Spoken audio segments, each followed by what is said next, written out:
Est-ce que au contraire, parce que là on parle de vos objectifs et donc pour l'instant c'est quand même plutôt bien passé pour vous au niveau objectif pro, vu que vous aviez des objectifs par rapport à votre boulot, mais est-ce que depuis que vous êtes arrivé, vous avez eu certaines désillusions par rapport à votre PVT, enfin pas votre PVT, enfin si mais peut-être aussi par rapport au Canada, est-ce qu'il y a des trucs auxquels vous vous attendiez pas du tout, qui vous ont vachement surpris?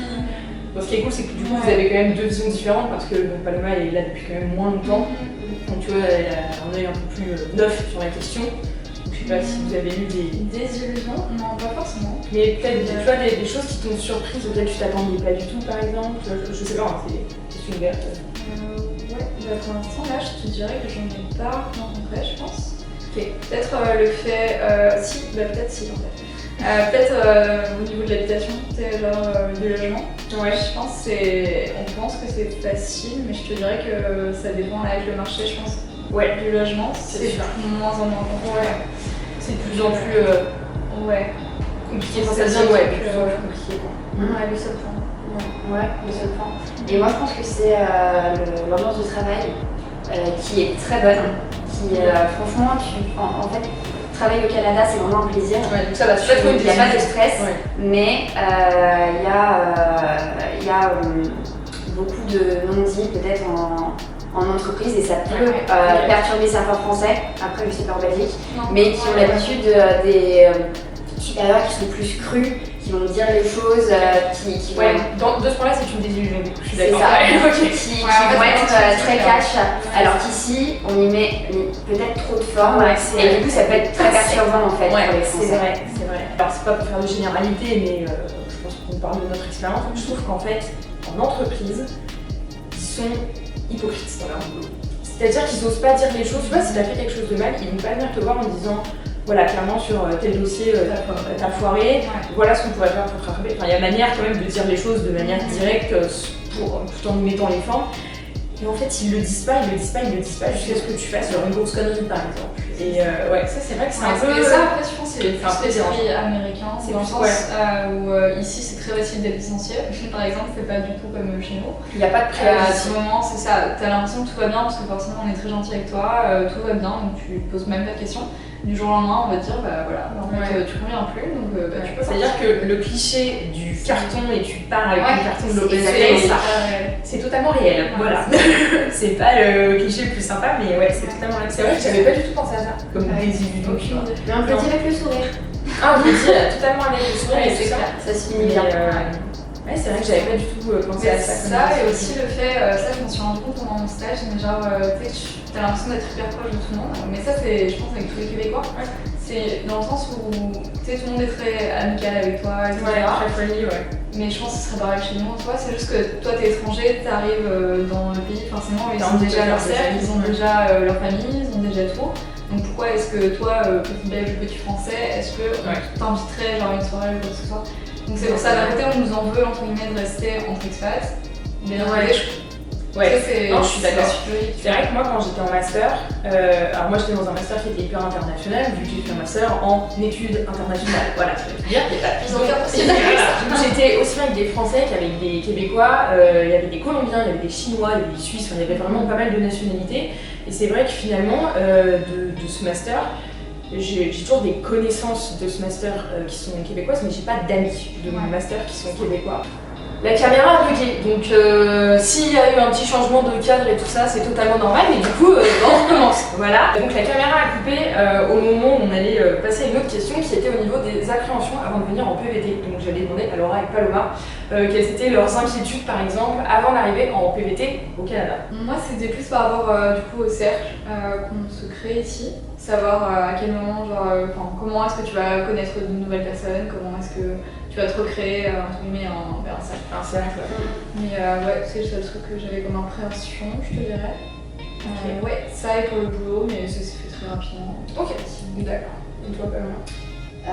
Et moi, c'était le fait de ne pas trouver d'appartement sur place rapidement, pouvoir en fait commencer quelque chose, poser ses valises, dispatcher un peu tes affaires, toute ta vie qui est dans les 2 valises, un peu partout, et pouvoir vraiment, voilà, tu te dis, je peux trouver un taf, je peux trouver, sortir, etc.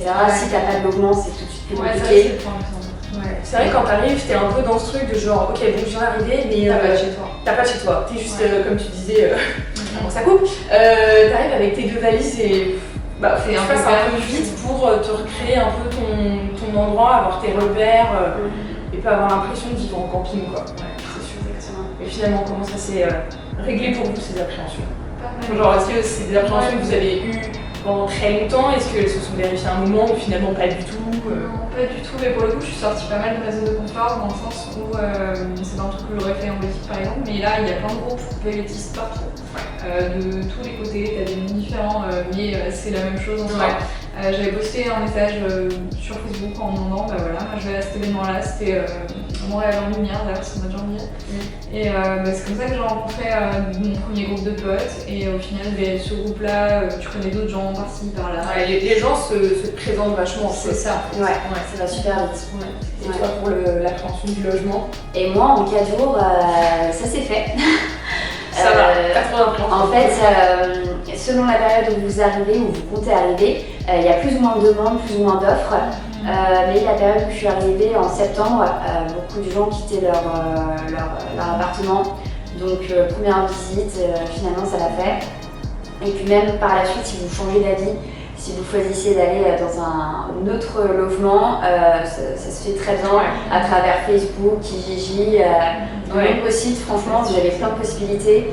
Donc, il ne faut vraiment pas avoir d'appréhension finalement là-dessus.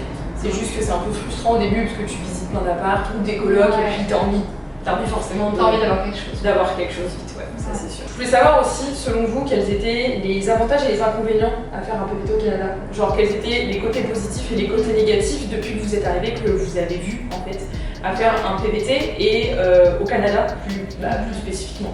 Moi c'est la durée, premièrement du PVT qui est un point négatif pour les Belges. On n'a qu'1 an malheureusement. Les Français ont 2 ans. C'est ça. Donc ça c'est un peu rétrogradant dans le sens où forcément t'as un peu peur, ça va très vite, ça passe très vite.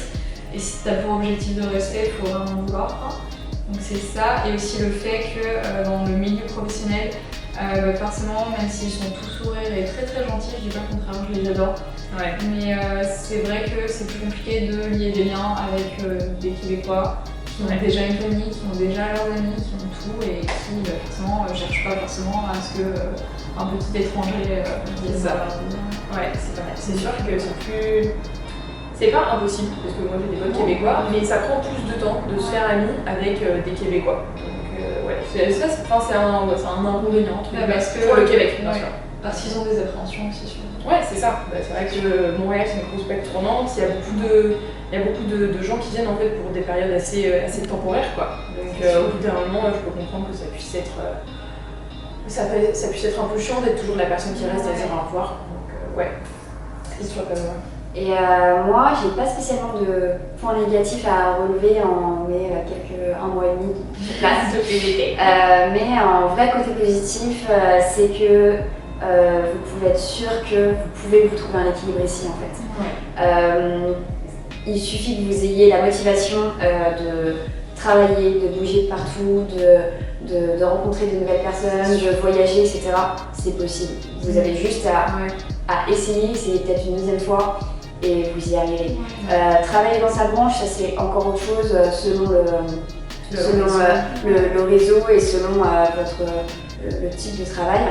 Mais en soi, trouver un équilibre ici et pouvoir s'assumer financièrement et tous les côtés, ça peut se faire. C'est vraiment quelque chose qui est possible, c'est sûr. J'ai plus que 2 questions en fait pour terminer cette vidéo et je voulais vous demander si vous deviez recommencer votre PVT, donc totalement hypothétiquement, parce que je rappelle qu'on peut avoir qu'un seul PVT par pays, donc nous on a déjà utilisé notre carte PVT Canada, mais si vous deviez refaire votre PVT Canada, vous deviez recommencer, qu'est-ce que vous feriez de différent? Moi je pense que j'irais du côté anglophone.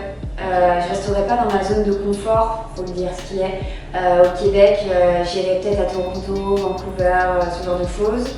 Par exemple, je disais à sa coupe qu'on m'a proposé de faire du roofing en Alberta, c'est-à-dire qu'on m'a proposé de rester dans les montagnes pendant 6 mois, nourri, logé, avec un petit peu d'argent en plus. Meilleure opportunité quand même, franchement. Et ça a été une expérience de folie. Mais en première expérience, j'ai choisi de faire la première step. C'était pas l'expérience que tu cherchais au début en fait. Non, pas du tout. Mais en deuxième expérience, ce serait un truc de fou et je me sentirais prête d'y aller. Ouais, donc vraiment, genre faire un truc totalement différent que ta branche pro et tout ça. Et toi moi, je pense que je ferais plus ou moins pareil. Après, je me mettrais peut-être moins en pression, comme tu disais aussi. Dans le sens où ça se fait hyper facilement, faut vraiment pas craindre ce fait-là. Non, je pense que j'irais avec la même chose, peut-être juste plus profiter avant de travailler.